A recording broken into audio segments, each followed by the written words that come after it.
Good afternoon again, everyone. Thank you for coming. Welcome to the 9th semi-yearly or semi-annual, I suppose is correct, Valley Voices Writers Celebration. I'm Tony Distler and I'll be your guide this afternoon. I'd like to just mention a few things before we get started. On your program, you'll note that Valley Voices, is always looking for new people to become involved, for new writers to present works for the juried part of the program, and of course, any donations that you might want to make. There are various, I guess at the back of the table, there's a jar in case you'd like to drop anything in. It being Sunday, those of you who are Christian may want to tithe 10% of your annual income. Very welcome to do so. We also will be, after the presentations, inviting you all to stay and partake of the various goodies that are arrayed on the table at the back. Let's get going. What do you think? Yeah. Oh, sorry. My my mentor is holding a clipboard, and if you would like to become a member, i.e.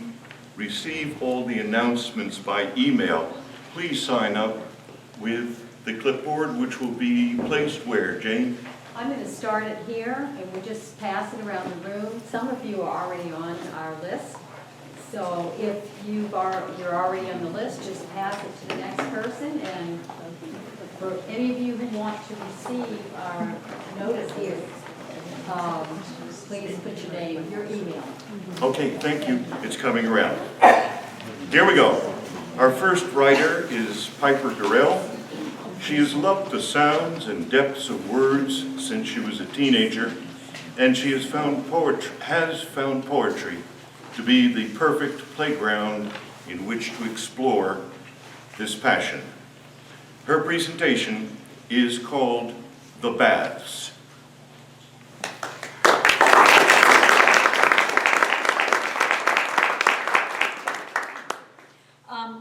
The baths. We go with purpose to the baths. A post-hike sheen of sweat covers our bodies, our soon-to-be naked, slippery, smelly, tired bodies. It is tradition to drive to the old chipped, white paint octagon, pay, strip in the ancient dressing room, open the green curtain, and step out. Scattered staircases, newly built railings require full concentration to descend, and signs demand whispers, respect for the past, as Southern belles, presidential wives, often visited. In this world of water and light and shadows, dots become dapples, become bubbles. Broken screen, missing panes in the skylight above, dancing diamonds mingle, then scatter like stars. Among the floating, some in suits, others bare, necks or bosoms resting on noodles of every color. Stare up, encounter sun, moving clouds or rain. Stare down, springs seep through algae-covered rocks. Women, horizontal, vertical, in slow motion or inert, the waves, ripples, the crystal clear water, all create illusions in distance and time. Determined toes aim to grab a solid rock below. Slow stroke to join the circle, or closed eyes to be alone. Smell and feel of sulfur on your skin, now baby soft. stereophonic symphony of water, running, spilling, plopping. No noise, nor world outside to betray this sense of calmness. Matron always reminds us, shh, please. Our giggles do not dissipate like the bubbles from below. They bring either smiles or frowns from the other patrons. If we are alone, laughter echoes from the wooden rafters. Whitewashed rattan tables, knotholes in the walls. Time and humidity create havoc with posterity and tradition. On the mossy green wall, a battery-operated timepiece cannot compute centuries past, but tells us it is time.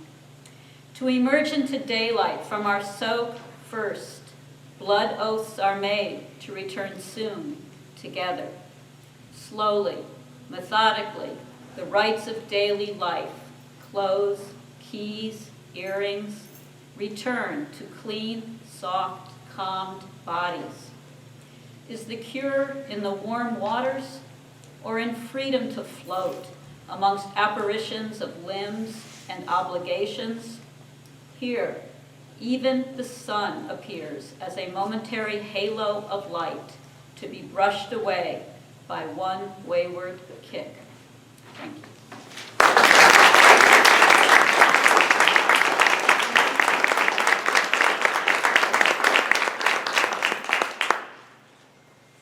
Our next writer is Mindy Quigley. Mindy is the proud mother of a human child, a fur baby, and the best-selling Reverend Lindsay Harding mystery series. When she's not volunteering in the community, working at the vet school, promoting her books, or frantically squeezing in time to write her latest series, you can find her splayed out on a couch watching reruns of Doctor Who. Mindy Quigley and her piece, The Four Questions.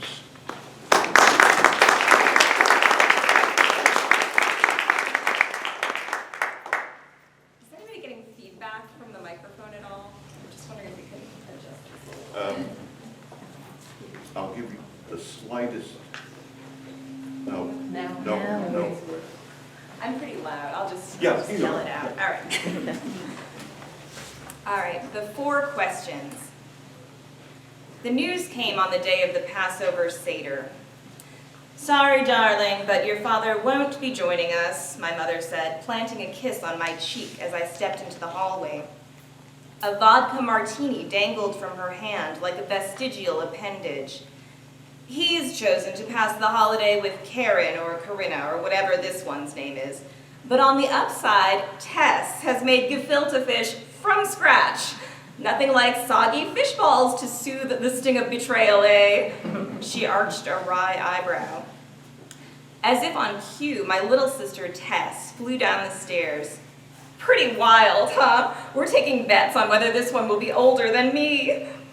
Tess, obese, myopic, lovable, neurotic Tess, possessed little more than a half-completed master's degree in film studies from UC San Diego and myriad pollen allergies, but she'd recently decided to become an organic chicken farmer.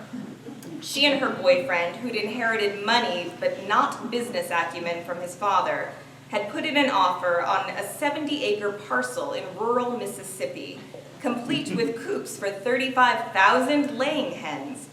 Their business plan was liberally peppered with phrases like radical self-reliance and included a strategy to feed the chickens on a diet rich in seaweed.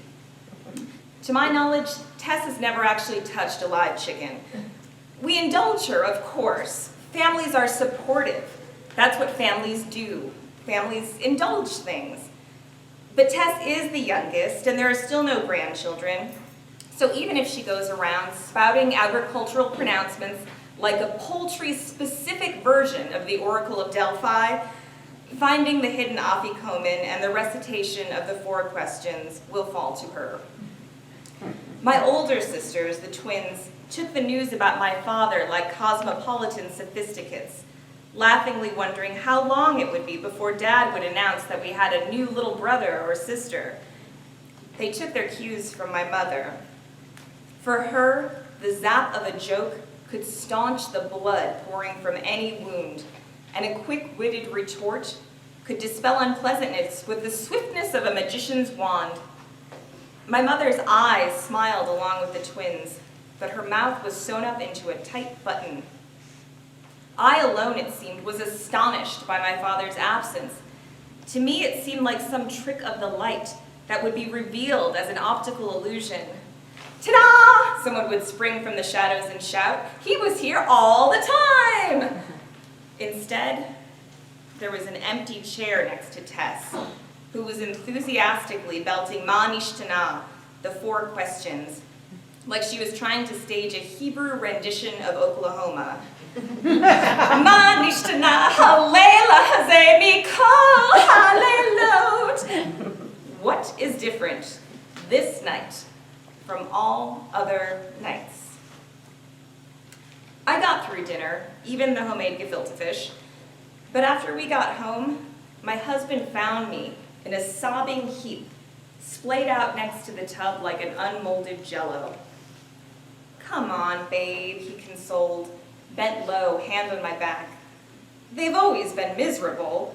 They were doomed from the start, like Romeo and Juliet, only without the stabbings or the sonnets or the suicides or the romance. Okay, not like Shakespeare, but you know what I mean." I shook my head.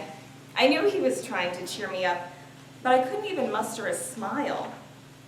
Fran and Benjamin Aronson of Evanston, Illinois, passing their seders separately for the first time in 33 years. Puffy-faced and red-eyed, I dragged a toothbrush back and forth in my mouth, thinking of my own 4 questions. Had my parents always been miserable? Probably. When they fought, the insults they hurled had a seemingly inexhaustible power supply, a nuclear arsenal, mutually assured destruction. But their banter fed on the same fuel, igniting explosions of laughter that reduced them to tears and shook the very walls of our house. Was my mother to blame at all? Most likely. Her ruthlessness as a public prosecutor was second only to her ruthlessness toward her liver, which she'd spent her life doing her best to pickle. And although my father could give every bit as good as he got, no doubt he could be forgiven for seeking out eyes that could look upon him without that unfocused glassiness. And to what could I ascribe my father's philandering, which was stitched into the very binding of their marriage? It wasn't a midlife crisis. Nana Ruth once told me it had always been that way, even when they were dating. And it had always seemed to me like a game that he and my mother were playing together. Sure, the joke was sick, but I thought she was in on it. As I climbed into bed next to my sleeping husband, it was a 4th question that planted itself in my mind and took root like a fast-spreading bamboo. Whatever they'd had, hadn't it always been the same? For 33 years, through 4 daughters, through the death of my only brother, little Evan, the wispy candle flame of his life snuffed out before he even took his first breath. Through my father's prostate cancer scare, hadn't she tended him during the long months of treatment and recovery?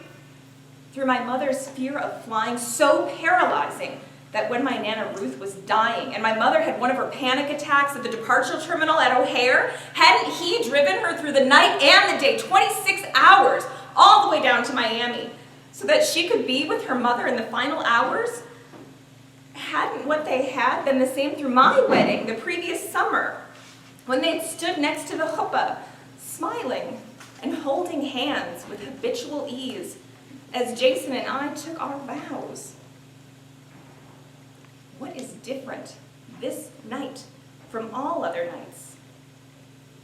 I rolled the question around in my mind, trying to recall the moment when everything transformed. Some words, maybe, an insult too far, a joke that fell flat. If I could only find out what had changed things, I could use that knowledge, and I could dig a fire break around my own marriage to keep the spark from catching and burning my life down to the ground.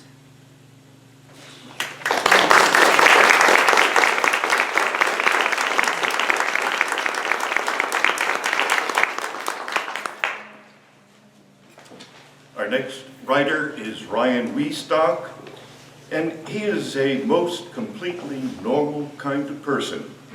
He attends college, he does his work, and he occasionally muses on the human condition. His poem is entitled Perennial.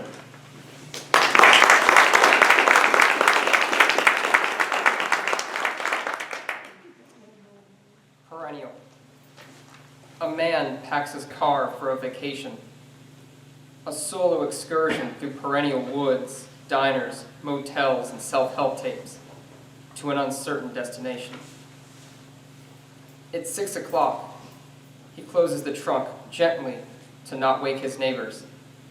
The seats reek of must and ketchup, but he will roll the windows down once he is on the road. Crisp air clings to his brown leather jacket as the sedan cruises past the county line.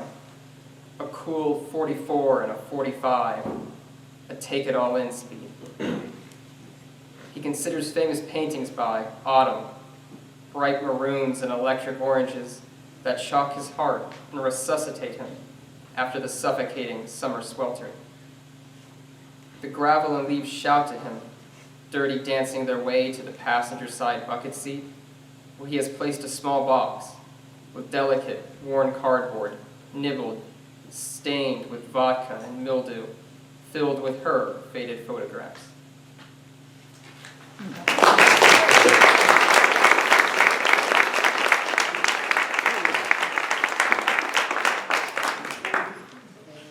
Our next writer is Rob Neukirch. Rob quotes, and I think it is Walpole or... Yeah, I think it is. Okay.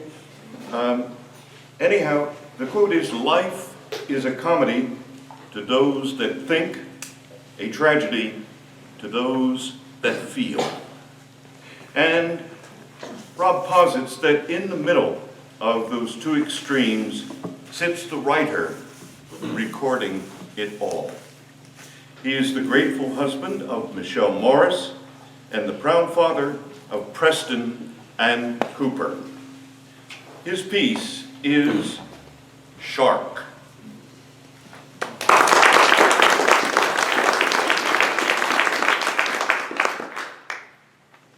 Shark. In the rearview mirror, he watched his son reading from his shark book, one of his many shark books. In the front passenger seat, his wife worked her needles back and forth and stopped briefly to free more yarn from the bag at her feet. Music was on low, low enough to ignore, but loud enough to drive him crazy. "People drive too fast," he said. His wife looked up from her knitting to catch a glimpse of the speeder, but there wasn't one. Just a steady stream of cars, a lot of them headed like they were for the shore. She leaned over and looked at the speedometer. "You're barely over the speed limit." "Well, yeah," he said. "That's why they call it the speed limit." In that moment, he would have argued with "The sky is blue." "Dad, it's called the speed limit, but you can go fast if you want, but just not if there's a policeman." In the rear view, he met his son's eyes. "Great, so if you don't get caught, it's okay?" "Well, you don't want to get a ticket like you did that one time." "So, in other words," his wife tapped him gently on the arm, slight shake of her head. He caught himself and stared into the traffic ahead. "Hey, Dad, what's the largest shark living in the ocean today?" He looked again in the rear view. The questions never stopped. "The whale shark." "Oh, I told you that already, huh?" "Only 1,000 times." "Well, at least you know something about sharks." His wife laughed and went back to her knitting. His son went back to his book, and he was left to the driving. It was the only thing he could do, apparently, that was of any use to anybody. They stood at the edge of the ocean. His son was dying to get back in, but he wasn't. What has lots of teeth but no bones? He pretended to be stumped. I think I know this, but come on, Dad. A shark? Too easy, his son said. He pointed out to the water. There are sharks out there. There are a lot of things out there. Shark attack! His son grabbed him around the waist and made growling noises. He looked up with his mouth as wide open as it would go. I don't think sharks growl. The boy stopped to think. You know, I never read about shark noises. I could study their noises. That's what I could do when I grow up. They must make some kind of noise, Dad, don't you think? I don't know. He turned to get the son on his back. Up on the beach, under their umbrella, was his wife. She was in a beach chair, knitting, of course. Her legs were wrapped in a towel, and she had a top on over her bathing suit. She might walk down later to the water's edge, but that would probably be it. She wasn't afraid of sharks. She just didn't like the breakers throwing her around. Do you think we'll get your mom to go in? His son looked up at the umbrella, thinking it over. Doubt it, he said. Maybe we shouldn't go in anymore either. He watched his son's face, the smile growing. First shark in, the boy yelled. But he got to the break first. He lifted his knees high and dove into the curl. Underneath, the water was milky with churning sand. He pulled against the force of it and finally came up for air. He looked back, and there was his son. With waist deep, with his arms up, his fingers balled into fists, doing his best to stay above the breaking waves. Come on, he shouted. You can do it. His son shouted something back. What? I can't hear you. I said I need you to help. Well, what do you know, he thought. A reason to live. It was late, and he was the only one up. The cottage was filled with comforting unfamiliarity. He moved quietly from the chair to the couch. On a shelf, there was a tide clock. Next to it, a wooden spool at least a foot tall. There was another shelf with dog-eared paperbacks. There was a small, flat-screen television and a radio. He got up and went to his son's door to listen to his breathing. As a baby, his son never slept. Now, a bomb could go off and he'd sleep through it. He wouldn't open his eyes until morning. In the kitchen, he slid open a wide drawer. It was filled with historic spatulas, disfigured whisks, battered wooden spoons, all sorts of things deemed good enough for renters. He pulled out a large carving knife with a bone handle. He tested the blade with his thumb. It wasn't even close to sharp. It looked as though someone had used the tip as a screwdriver, or maybe to pry something open. He held it out in front of him, balancing it in his hand, and thought it could still do some damage. He put it back and carefully closed the drawer. He returned through the small living room and out onto the screened porch. He could smell the ocean, and standing very still, could also hear it out there moving constantly, like time itself. It was slate gray dawn when he left the cottage and walked down to the beach. He was barefooted in a bathing suit. No need for a towel, an umbrella, or anything else. He passed the front row of cottages and heard somewhere the clearing of a throat. The tide was in and the water broke and hissed across the sand. He looked up and down the beach. There was no one, no beachcombers, no crazy joggers. The horizon line was a smudge of black water and dense low sky. Swimming out was a struggle. He ducked under the breakers and kicked and stroked. Finally free of their roll, he pushed and pulled arm over arm, kick after kick, straight out. When he finally stopped and turned to face the shore, he was disappointed. He hadn't made it far, but he guessed far enough. Sharks have survived 400 million years.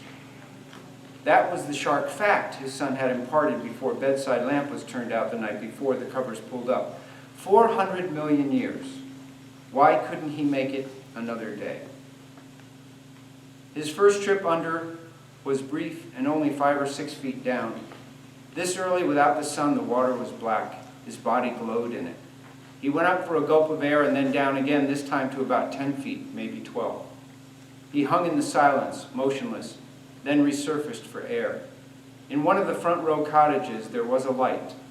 He tried to identify the roof of the cottage where his son and his wife were sleeping. Which one? Which one? He took his biggest breath yet and went under, pushing past 10 feet to 12 to 15. 20. He could feel it on his ears, the pressure, then the pain. In a corner of his mind, he felt panic. He closed his eyes and pushed it away. Just float, he thought. Just relax. Just run out of air. He opened his eyes and saw the fish, its form unmistakable. It too glowed in the inky black, a luminous gray with flecks of neon white. Blacker than the surrounding ocean was its thin, drooping slice of mouth. The shock of air when he surfaced sent thousands of fiery needles into his lungs and down through his arms and legs. He lunged for shore, shot through with adrenaline and fear. 1 stroke, 5 strokes, 8, and then 9. He swam for his life. Thank you.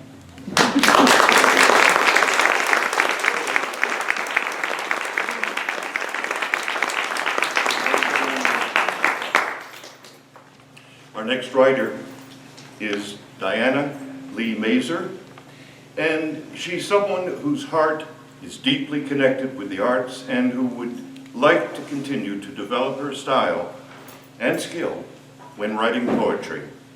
She hopes that through discipline, perseverance, and passion, her dream of writing some memorable poetry will come true.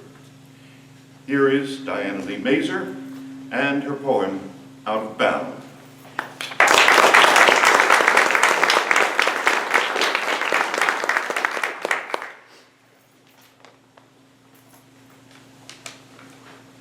Out of bound.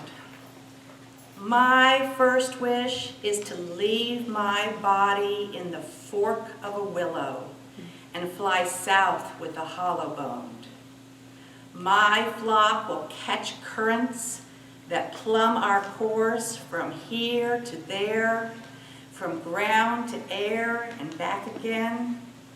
Our ride will enter the mesh of another flock and become a dark net, folding and unfolding.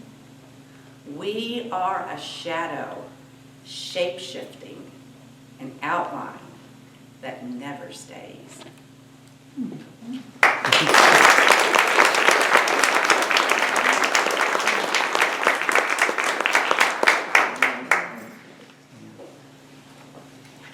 Our next writer is Nancy Leech. As a retired teacher of freshman composition at a community college, she spent many years writing scholarly papers and comments on students' writing. She now writes mostly memoirs for herself, her family, and her writing group. Here's Nancy Leech then with one of those memoirs, Winslow.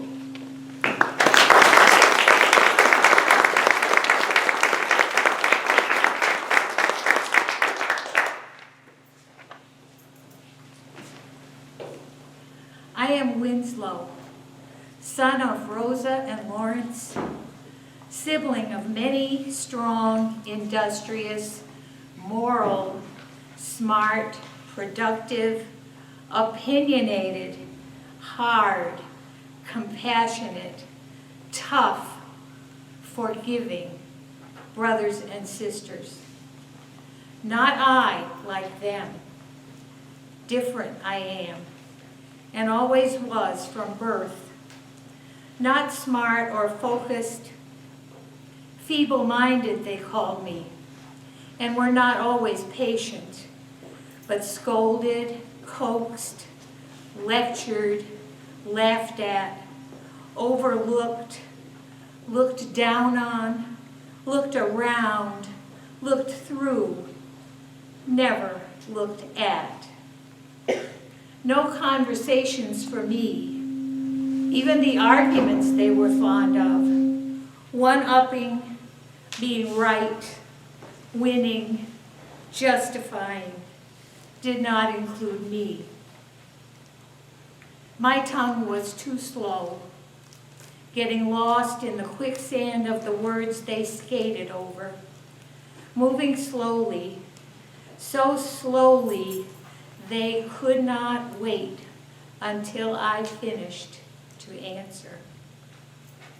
and not only a sluggish tongue, but sluggish hands and feet as well, stumbling over the muddy, rocky farmyard.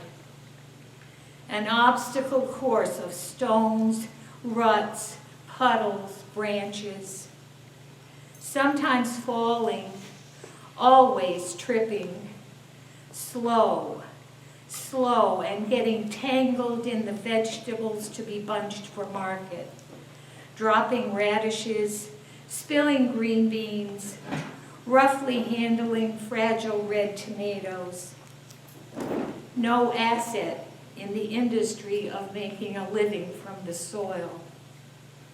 I tried, sweating, talking to myself, watching the others to learn their magic, listening to their rapid staccato cajoling and admonishments, grateful to be, for once, with them, but never measuring up. But I was king of the cider apples, drops they were called, like me. No care, skill, smartness, manual dexterity, speed, judgment needed for that.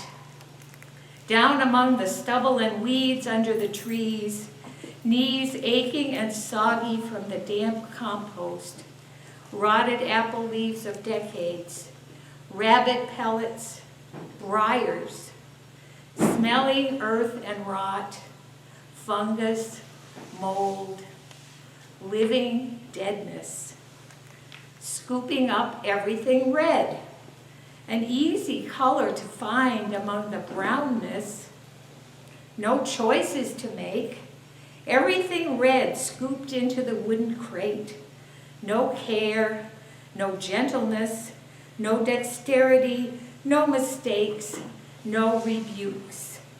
Just scoop everything red, no matter if bruised, blemished, or pecked by birds. No matter. Stopping to watch a jay wheeling through the blue, or a brown woodchuck under the briars and canes, a fluffy bunny bouncing through the stubble, or a gray squirrel acrobating through the branches. Peace. Quiet. Breathing. Sun warmth, relaxing muscles.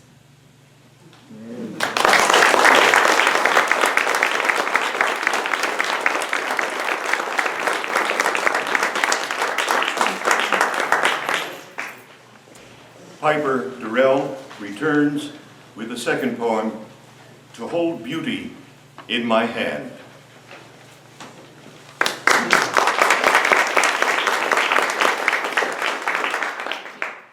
Louder this time, I gather. To hold beauty in my hand.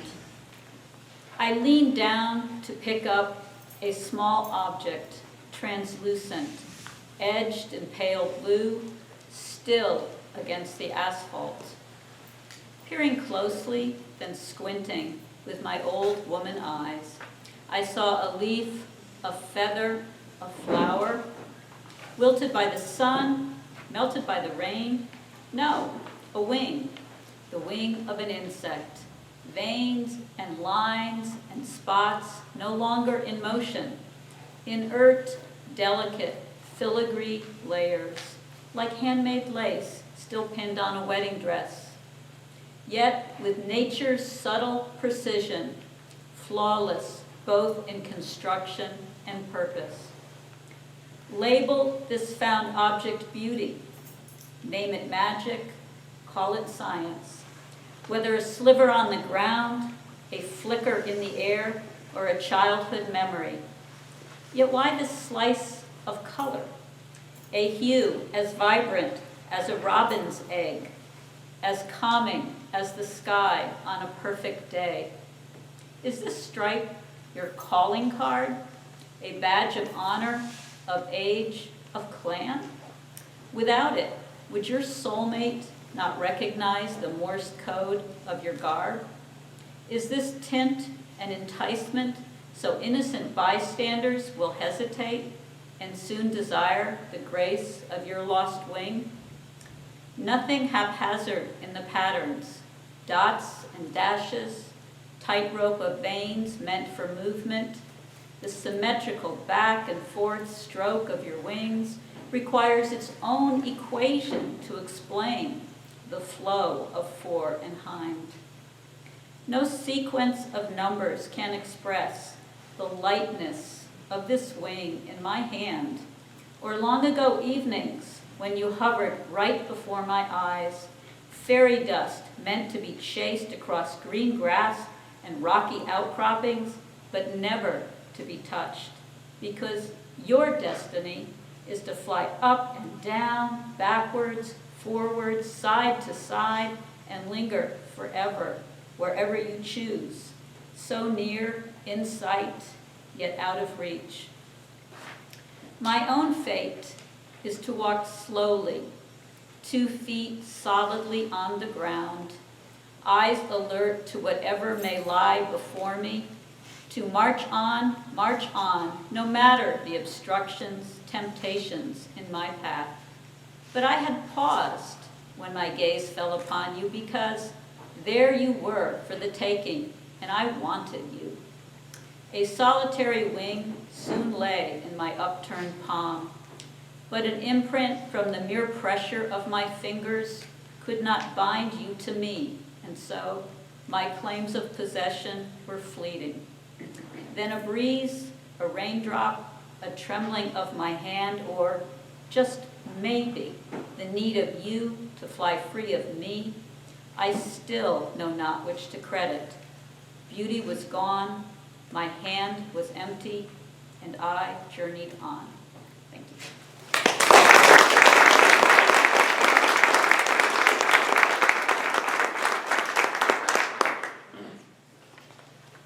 Our next writer is Kathie Dickenson, and Kathie is an independent editor, writer, and collaborator who specializes in helping businesses, organizations, and people tell their stories. Her piece is entitled, "Some People Just Never Learn."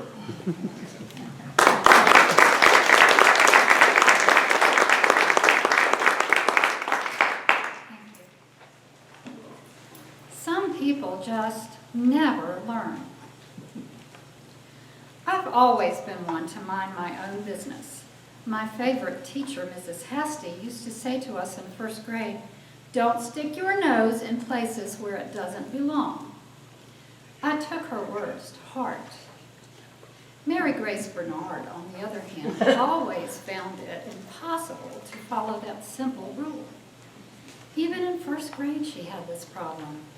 One time, for example, Mary Grace raised her hand and cried out, "Mrs. Hasty, Stephen is hurting Sarah's arm." Before Mrs. Hasty got a chance to reply, I spun around in my seat and said, "Mary Grace, don't stick your nose in places where it doesn't belong." Mrs. Hasty nodded and said, "Thank you, Patricia." Mary Grace's eyes teared up. And out on the playground later, she said, "But Patty, he was really hurting her." I just looked at her and shook my head. She was my best friend, and even I couldn't get through to her. But I have made a lifelong study of minding my business. Take my son, Ernie, for instance. He married that Lou Ann. Even though I didn't think she was ever going to make him happy, I didn't say anything. When they had me over for dinner the first time, I tried to be nice.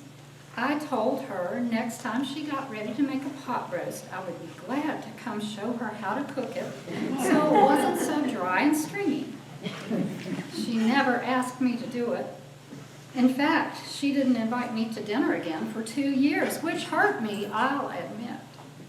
Mary Grace kept telling me I should call to find out what was wrong. But I said, "No, it's Lou Ann's business if she wants to keep a son from his mother."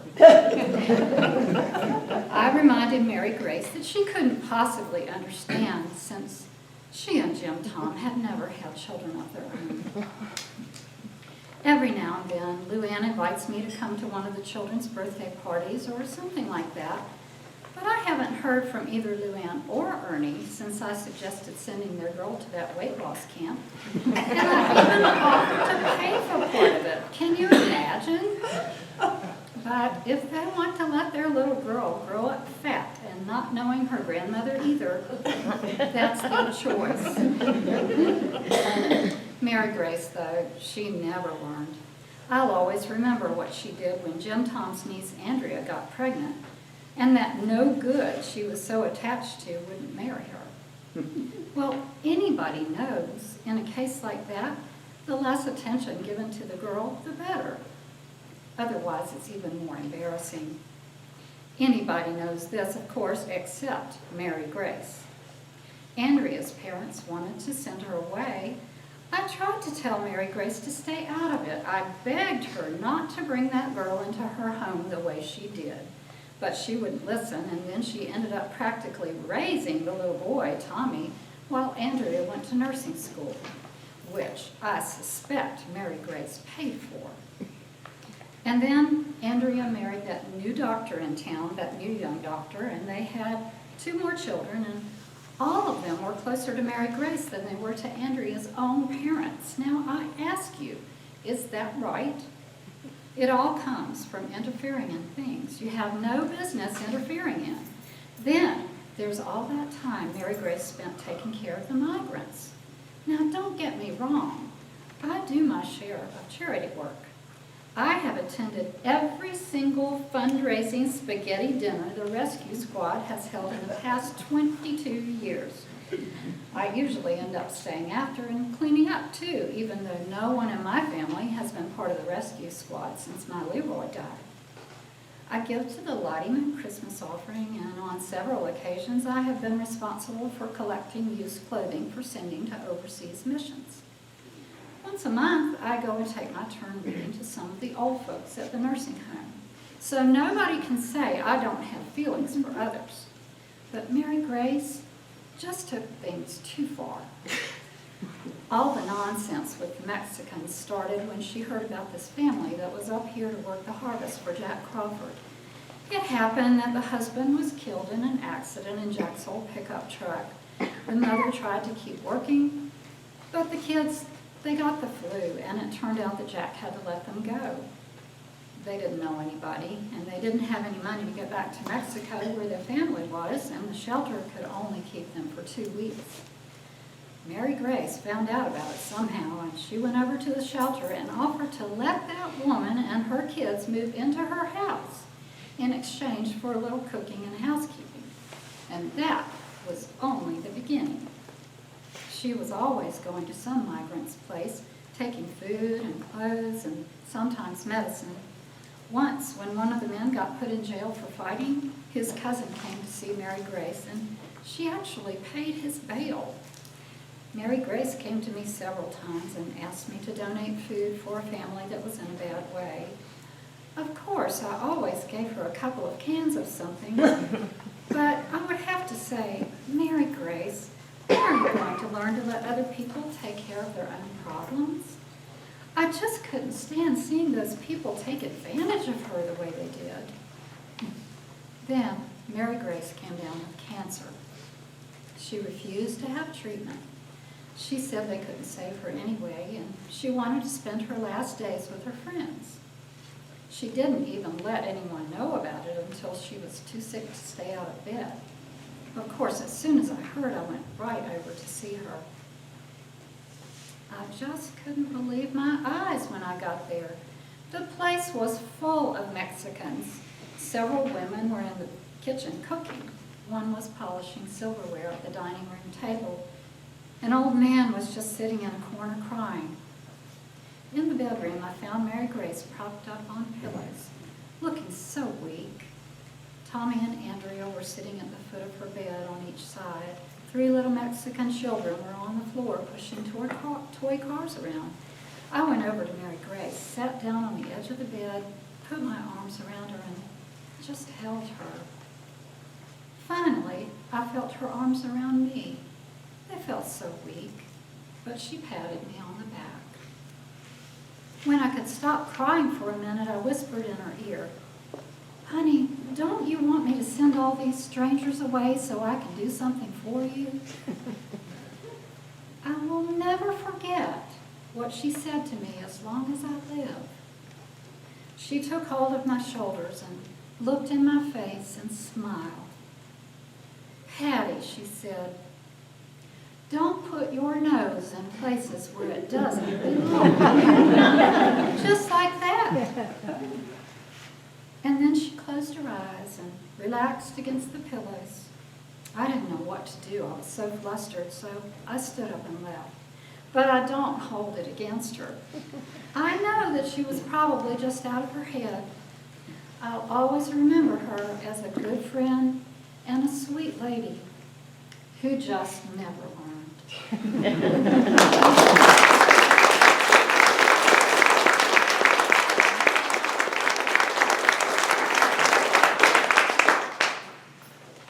Our next writer is Lisa Summe. And she was born and raised in Cincinnati, Ohio, where she earned her BA and MA in English at the University of Cincinnati. She is an MFA candidate in poetry here at Virginia Tech, associate editor of Toad, and senior editorial assistant of the Cincinnati Review. Her poems have appeared or are forthcoming in the Tampa Review, Smartish Pace, Rhino, and elsewhere. Her poem is "I Am Not Dead."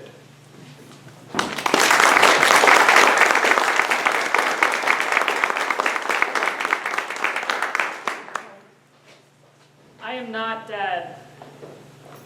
The girl sitting next to me, her curls make me feel like I just put on a shirt right out of the dryer.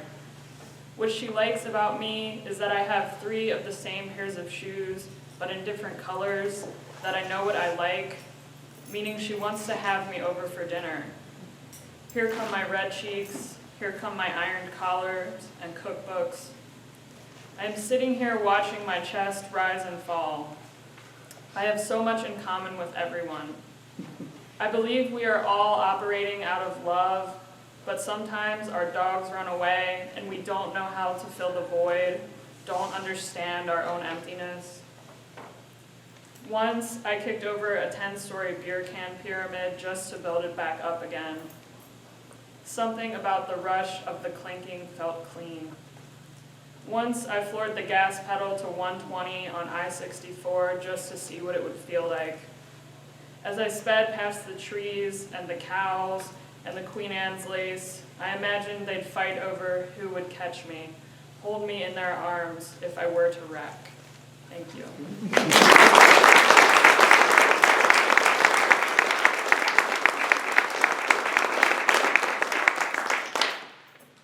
Our next writer is Copich Van Noy.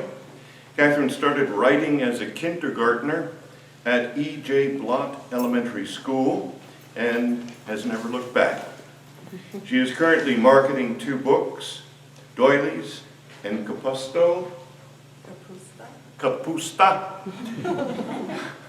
a collection of creative nonfiction essays, and Corn-Fed, a young adult fiction work, in addition to serving as a columnist for the New River Valley section of the Roanoke Times. Her prose piece is entitled Balkan Wars.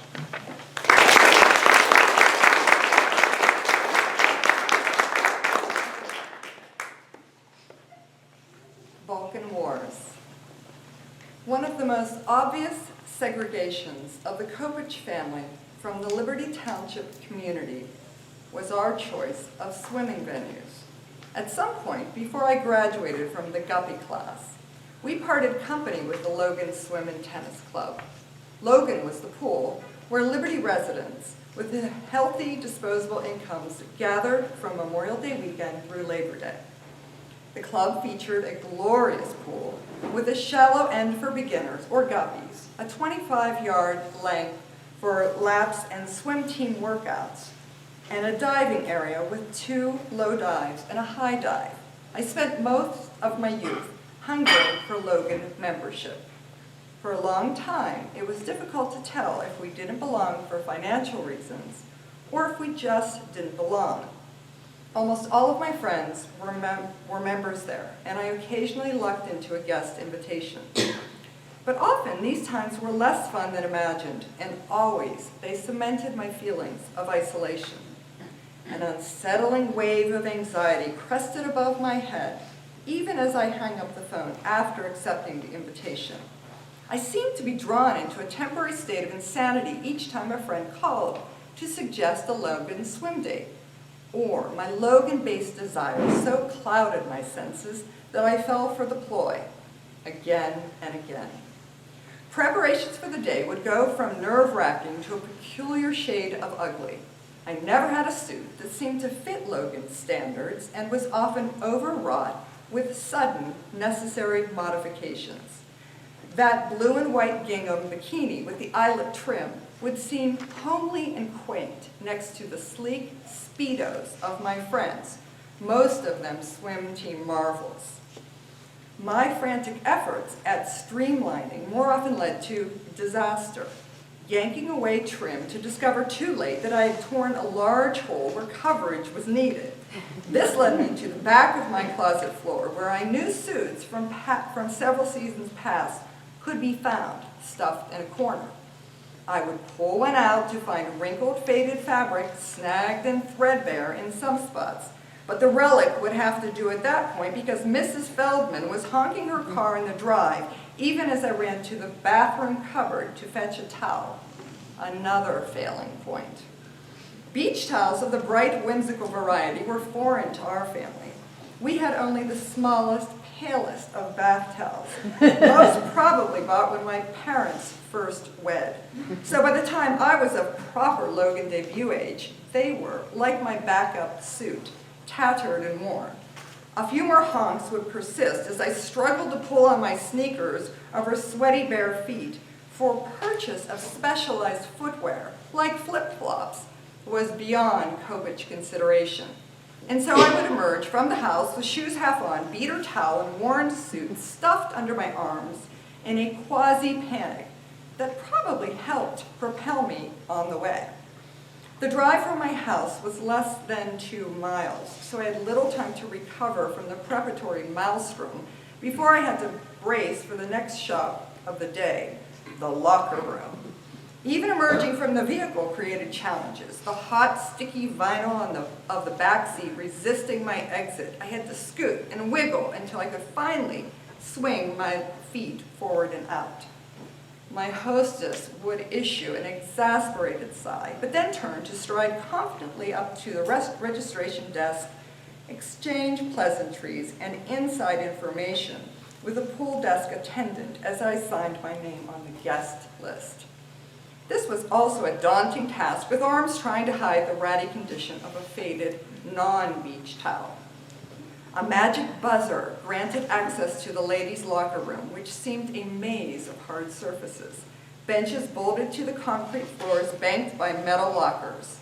I undressed quickly, with head down, sliding into my suit, hoping that the ancient thinning shoulder straps would hold, while my companion would haphazardly pick an empty locker and jam in her belongings. I always clung to my possessions as if locker use was a further privilege I dared not demand. After a quick pre-swim shower, we would head out to the pool area. Since my swimming instruction had been abbreviated at a young age, and since I had few opportunities to practice for many years, I usually stayed in the shallows, doing my best to imitate my friends with greater schooling and regular practice. I couldn't seem to get the hang of it, though, and was stuck on doggy paddle. Even worse, in an effort to overcome my stroke deficiencies, I would agree to time at the diving boards. While I could do a simple dive by walking to the edge of the lower board, placing my hands in a tight steeple above my head, praying for safe delivery, I would never summon the will or bravado for a running dive. And then, upon surfacing, I would thrash and churn my way to the ladder and haul myself up for another inauspicious effort. I made the lifeguards very nervous. There was also the matter of the concession stand, where members could march up to the counter, sign in their membership number, and leave with whatever goods they enjoyed. Heath bars, drumsticks, French fries, hot dogs, even pizza slices on some days. Without a membership, I would have to supply legal tender, something I frequently forgot to bring. Preparation for a trip to Logan already had me flummoxed in the first place. How could I possibly remember to grab a buck or two for treats? Finally, there was the fact that I was skin and bone slender from ages 7 through 15. Match that with mournful, large eyes and Slavic cheekbones. I would sit perched on a chair adjacent to friends who merrily chomped mounds of fries, slathered in ketchup between sips of pop. I made the concession people very uncomfortable. It's as if my very presence was inappropriate to the place. I was even once smacked in the side of the head by a tetherball, knocked to the ground, out-pulled for a few seconds, which frightened half the mothers to death. It was a small accident, momentary, and of little consequence, but it served to illustrate once more how a Copich didn't belong at Logan swim and tennis. My wariness about the place, my sense of failing to measure up to Logan's standards, marred just about every time there. I recall one of my more uneventful visits. I had found a somewhat acceptable suit. I had borrowed a towel from a neighbor of means. I had remembered to bring along $2 for the snack bar. I vividly recall leaving the pool unscathed, a bit sunburned, even pleasantly relaxed. The sun was settling below the trees when we emerged from the pool house to the parking lot. I felt a twinge of personal victory, a strange sense indeed. I hugged my damp towel to my chest as I climbed into the back seat of a friend's station wagon. It had been a quietly momentous day for me. I'm sure that my companion hadn't the slightest inkling of my intense joy resulting from a normal day. After years of swimming only at the whimsy of others, we finally found a pool where we might belong. My father had been retained as a consultant for an indoor pool at the local hotel, a Ramada Inn, a short distance from his office and the high school. He oversaw the construction and took his fee in a lifetime family membership. By this time, most of us had managed to learn a passable American crawl, and we would troop over to Ramada every few days for diving and splashing. This was no Logan, only about 1/3 the size, but we enjoyed our membership here among strangers, itinerants to our town. About the time that I was 6 and had grown from awkward adolescent to trim teenager, the Ramada Inn served as home base to a Serbian cultural conference. Men in t-shirts displaying their national association trolled the hallways and loosed a pack of youth, all teens like me, to the pool. My 3 brothers, older sister, and I were there to witness their arrival. Probably just off the tour bus, road-worn and restless, they burst into the glass-enclosed structure like a gang of gypsies. They were dark and swarthy, like I had imagined all my questionable heroes. They stripped to swimsuits before us, young bodies rippled with muscles, and a shimmer of steam as the temperature in the pool area seemed to rise 10 degrees within seconds of their arrival. I bobbed cautiously in the corner of the deep end. I had been working on my dives those days, hoping to move from the frantic, clutch, feeble entry of my youth to a more graceful performance. My 2 older brothers, Bill and John, had been doing the same. Bill was exceptional, cutting the water cleanly, whether doing a full gainer, a jackknife, or a swan. John was brave of heart, but hadn't the poise of his elder. The Serbs took to the water with gusto and soon crowded us to the side. I found a chair and towel, pretending to be absorbed in drying myself, but I couldn't peel my eyes away from their bodies. They tanned darker than we did, but their light musculature was familiar.